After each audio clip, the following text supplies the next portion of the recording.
자, 우리 성경 말씀, 신약의 말씀 보겠습니다. 신약 마가복음 6장 14절에서 29절 말씀 보도록 합니다. 마가복음 6장 14절에서 29절까지의 말씀을 우리 또 한 절씩 쭉 돌아가면서 읽도록 하는데요. 제가 먼저 14절의 말씀을 읽도록 하겠습니다.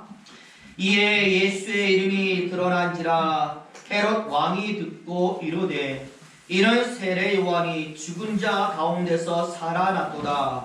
그러므로 이런 능력이 그 속에서 일어나느니라 하고 어떤 이는 그가 엘리야라 하고 또 어떤 이는 그가 선지자니 내 선지자 중에 하나와 같다 하되 헤롯은 듣고 이르되 내가 몸 뺀 요한 그가 살아났다 하더라. 전에 헤롯이 자기가 동생 빌립의 아내 헤로디아에게 장가정으로 이 여자를 위하여 사람을 보내어 요한을 잡아 어깨에 가두었으니 이는 요한이 헤롯에게 말하되 동생의 아내를 취한 것이 옳지 않다 하였음이라. 헤로디아가 요한을 원수로 여겨 죽이고자 하였으되 하지 못한 것은 헤롯이 요한을 의롭고 거룩한 사람으로 알고 두려워하여 보호하며 또 그의 말을 들을 때에 크게 번민을 하면서도 달갑게 들음이러라. 마침 기회가 좋은 날이 왔으니 곧 헤롯이 자기 생일에 대신들과 천부장들과 갈릴리 인들로 걸어 잔치할세. 헤로디아의 딸이 친히 들어와 춤을 추어 헤롯과 그와 함께 앉은 자들을 기쁘게 한지라. 왕이 그 소녀에게 이르되 무엇이든지 내가 원하는 것을 내게 구하라. 내가 주리라 하고 또 병사에게 무엇이든지 내가 내게 구하면 내 나라의 절반까지라도 주리라 하거늘. 그가 나가서 그 어머니에게 말하되 내가 무엇을 구하리이까? 그 어머니가 이르되 세례 요한의 머리를 구하라 하니 그가 곧 왕에게 급히 들어가 구하여 이르되 세례 요한의 머리를 소반에 얹어 곧 내게 주기를 원하옵나이다 하니 왕이 심히 근심하나 자기가 맹세한 것과 그 앉은 자들로 인하여 그를 거절할 수 없는지라. 왕이 곧 시병한 하나를 보내어 요한의 머리를 가져오라 명하니 그 사람이 나가 거기서 요한을 목도려. 우리 28절과 29절 말씀은 같이 읽도록 합니다.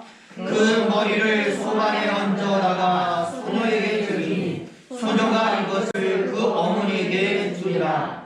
요한의 제자들이 듣고 와서 시체를 가져다가 장사하니라. 아멘. 할렐루야. 오늘은 3월 셋째 주일이고 사순절 네 번째 주일입니다. 우리 같이 오늘도 인사하는데요. 사랑합니다. 축복합니다. 행복하시기 바랍니다. 우리 말씀으로 인사하도록 하겠습니다. 같이 인사합니다. 사랑합니다. 부디 저와 여러분이 말씀하신 대로 서로를 많이 사랑하시고 서로를 많이 축복하시고 그리고 여러분 스스로도 행복하시기를 예수님 이름으로 축원을 드립니다. 네, 이탈리아의 유명한 시인 가운데 타소라는 사람이 있습니다. 이 사람이 한 번은 영국의 왕을 방문을 했는데요. 서로 문학에 관해서 참 진지하고도 유익한 이야기를 많이 나누었습니다. 그러다가 불쑥 영국 왕이 타소에게 이렇게 묻는 겁니다. 선생은 세상에서 누가 가장 행복하다고 생각하시오? 시인 타소는요, 신앙인이거든요. 이렇게 대답을 했어요. 아마 하나님이 가장 행복하시지 않겠습니까? 왕이요, 고개를 끄덕이면서 다시 묻는 거죠.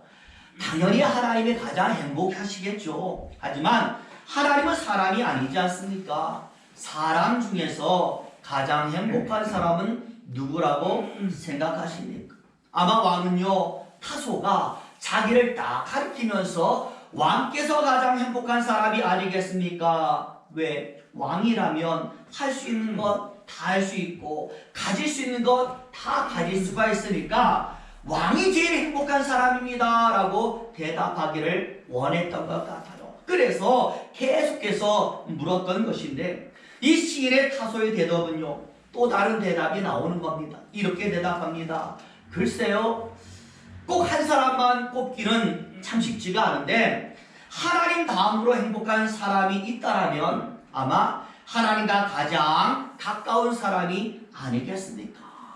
하나님과 가까워서 하나님의 은총과 축복을 무한히 받아 누릴 수 있으니까 그 사람이 가장 행복한 사람이다라고 대답을 한 것입니다. 하나님과 가까운 사람. 여러분 그렇습니다. 지금은 사순절 기간이잖아요.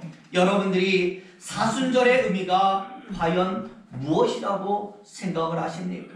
저는요, 사순절의 의미는 죽음이라고 생각을 합니다. 예수님이 나를 위해 죽으셨다라는 것이고 그 죽으심을 우리가 깊이 묵상해 가면서 나 자신을 죽이는 것, 내 안에 욕심도 죽여가고 하나님의 거룩함을 따라가지 못하게 만드는 나의 죄악된 본성도 내가 죽여가고, 그래서 하나님과 더 가까이, 우리 여기 나와 있잖아요. 하나님과 더 가까이 가는 나 자신을 만들어 가는 말씀으로 또는 예배로, 기도로 나 자신을 제어해 가면서 신앙 성장을 공유해 가는 것, 바로 이것이 저는 사순절의 의미라고 생각을 합니다. 예수님의 죽음을 나의 죽음으로, 예수님의 능력을 나의 능력으로, 예수님이 이루신 변화를 나의 변화로 만들어가는, 그래서 예수님이 걸어가신 그 십자가의 길을 우리가 이 사순절에 묵상하면서 자꾸 우리가 되돌아보는 것 아니겠습니까? 그런데 여러분, 이런 예수님의 죽음, 이 죽음 전에 예수님의 길을 미리 예비하면서 자신의 사역을 완성해 가면서 먼저 죽임을 당한 사람이 여러분이 있습니다. 여러분 누구일까요? 예수님 스스로도 말씀하셨던 신약의 엘리야, 세례 요한이 되는 것이죠. 오늘 본문에는요, 바로 그 요한의 죽음에 대한 내용이 나와 있는 겁니다. 그리고 그 죽음이 주는 교훈이 적지 않기 때문에 오늘 우리가 이 마가복음의 본문을 살펴보는 것이죠.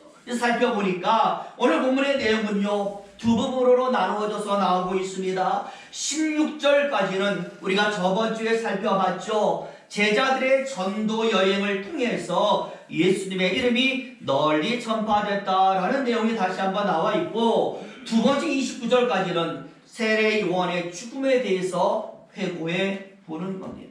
그래서요, 여러분 저번 주의 내용을 다시 한번 묵상해 보면 예수님께서 12 제자들을 둘씩 짝을 지어서 전도 여행을 보내잖아요. 그런데 그냥 보내지 않았습니다. 무엇을 주셨습니까? 권세를 주셨다라고 말씀합니다. 성경에는 귀신을 제어할 권세를 주셨다라고 말씀을 하고, 그렇기 때문에 이들이 나가서 예수 이름을 선포할 때마다 병이 고쳐지고 귀신이 쫓겨가는 능력들이 나타나게 되었다라고 말씀을 하는 겁니다. 사단이 땅에 떨어지는 것을 예수님도 보았다라고 말씀을 하셨습니다. 당연히 이런 일들이 막 사방에서 나타나니까, 예수의 이름으로 이런 능력이 나타나니까 우리 예수님의 이름은 퍼져나갈 수밖에 없었던 겁니다. 그리고 거기에 따라서 예수에 대한 사람들의 평가가 이제는 달라지는 겁니다.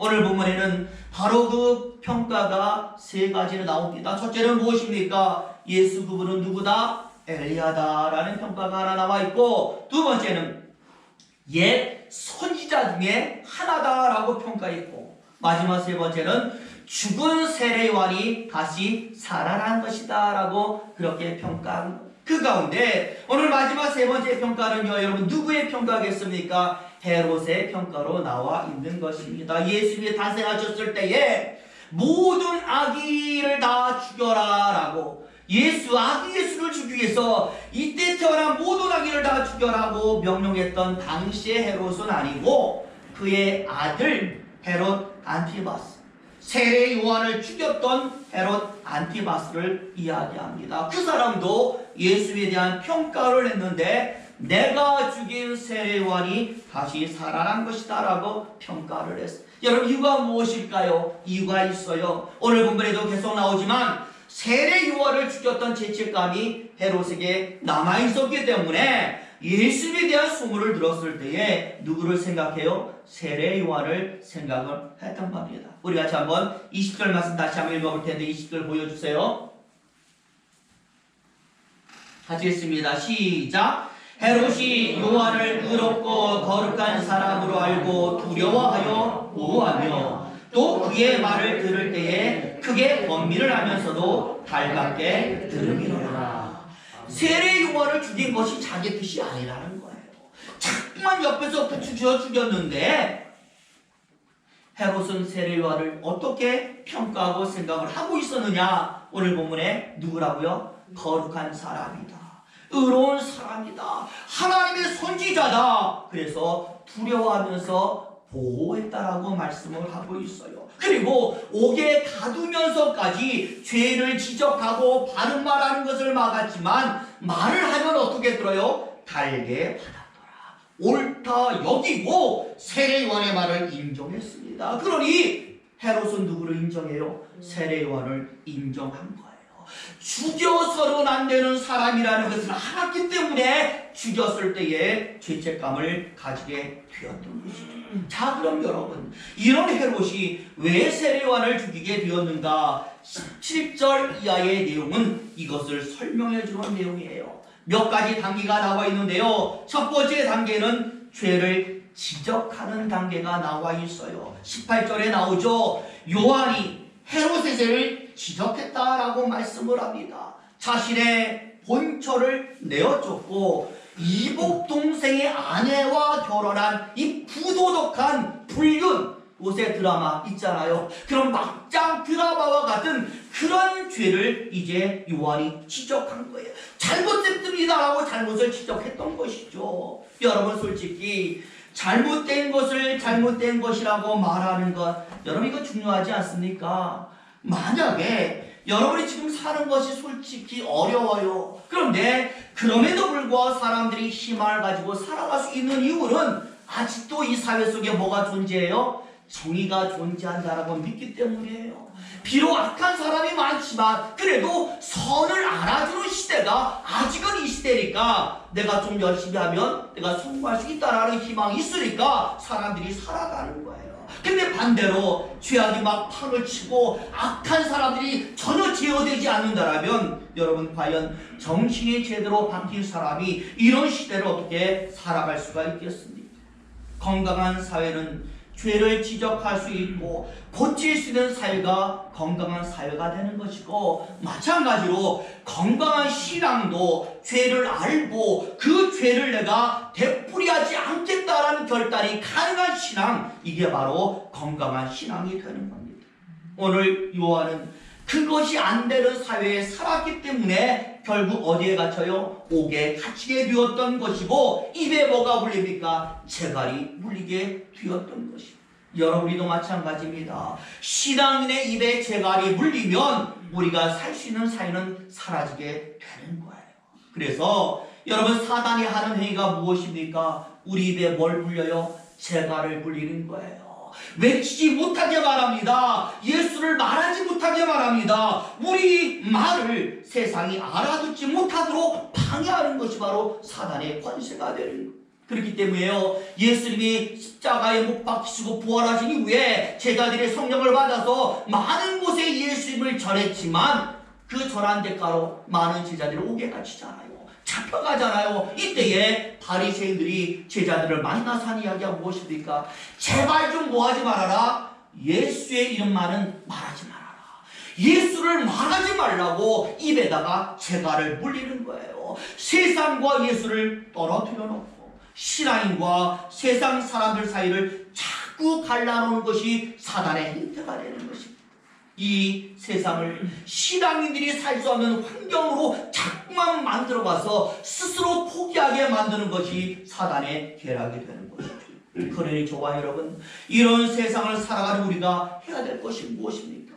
더욱더 많은 예수 믿는 자들을 사회 각지에 터져나게 만드는 것이고 퍼져나가게 만드는 것이 아니라 그들이 거기에서 악을 드러내고 악한 것을 부끄럽게 만들 수 있도록 자꾸만 선을 장려하는 역할을 우리가 해야 되는 겁니다. 저와 여러분이 해야 되는 것이 바로 그거예요. 그거 못하면 우리 스스로가 내 입에 재갈을 굴리는 시대가 다가오게 되는 것이죠. 두 번째 단계는 그런 시절이 다가왔을 때에 주변에서 뭐가 나타나요? 부추김이 나타납니다. 오늘 본문에서는 바로 헤롯의 아내가 헤롯을 부추겼다라고 말씀을 하는데 자신들의 죄악을 요한이 지적하니까 옆에서 헤롯의 아내 헤로디아가 세례 요한을 죽여라라고 자꾸 재촉을 하는 것이죠. 악을 행하도록 붙이는 거예요. 여러분 어째 인류 역사에 죄가 처음 딱 들어온 모습과 똑같지 않습니까? 그날도요 하와가 어디 있었습니까? 선악과 나무 밑에서 선악과를 딱 바라보고 있었고 뱀의 형상을 한 사단이 착 등장해가지고 그 옆에서 뭐 했어요? 부추겼어요.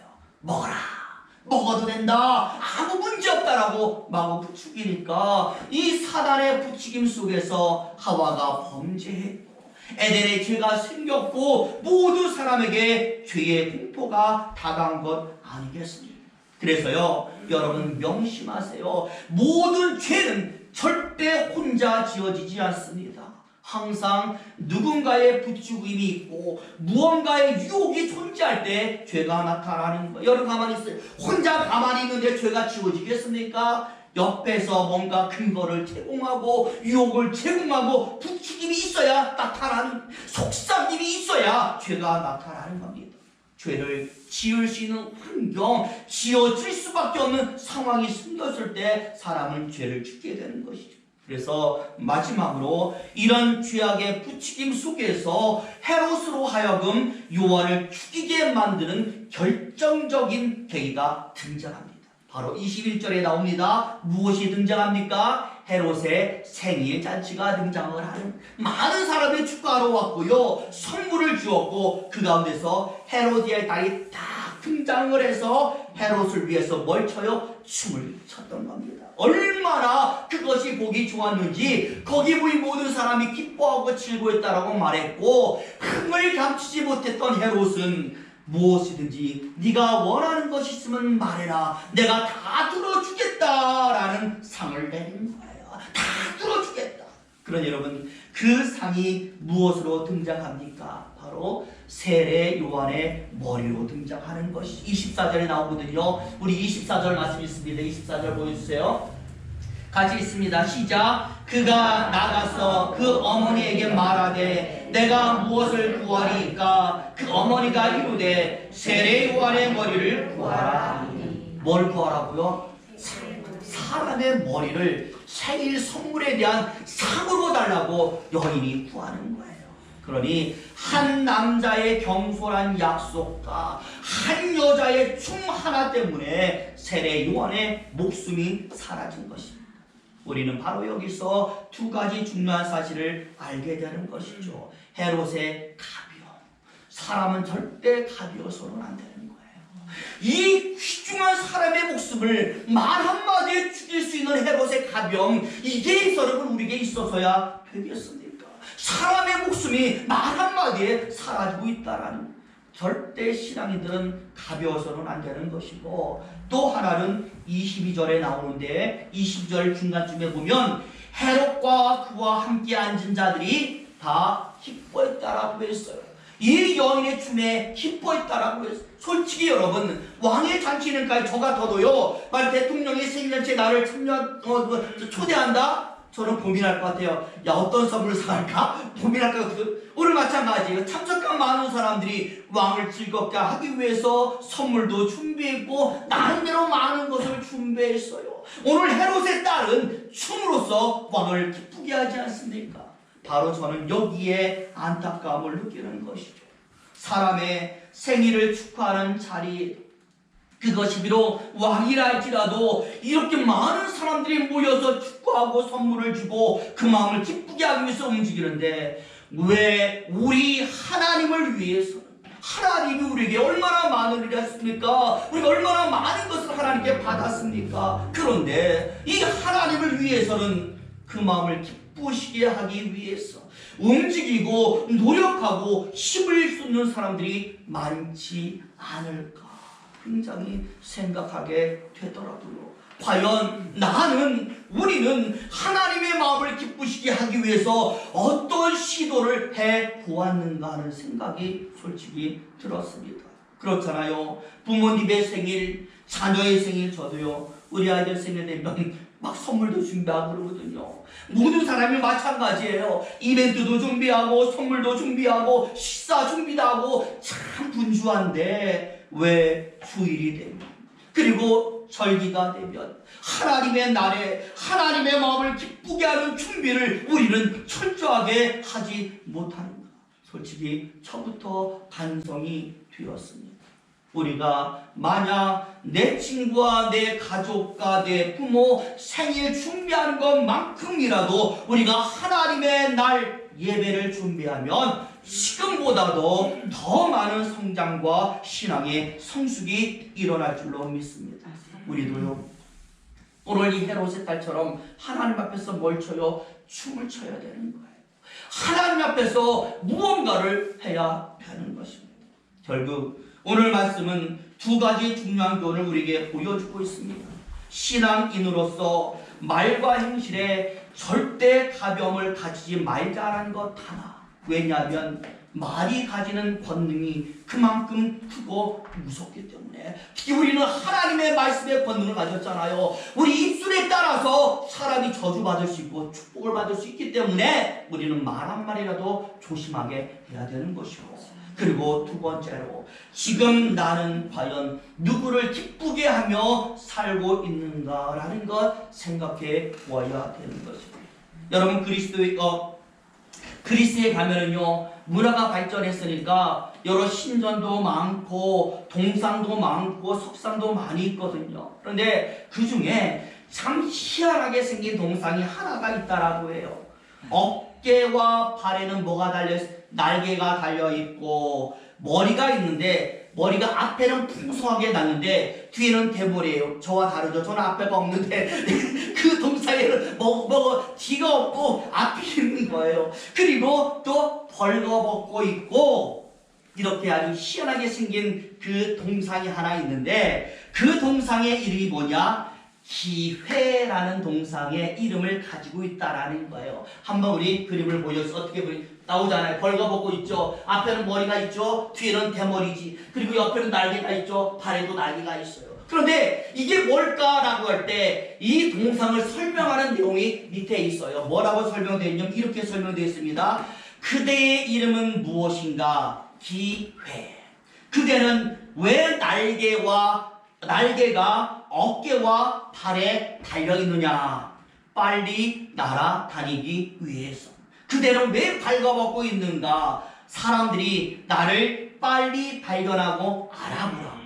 왜 그대의 앞머리는 풍성한가? 사람들이 나를 발견하면 빨리 나를 붙잡으라고 머리가 앞에 길게 나와 있고, 그럼 그대의 뒷머리는 왜 대머리인가? 지나가면 다시는 붙잡을 수 없기 때문에 대머리가 되어 있다는 거예요.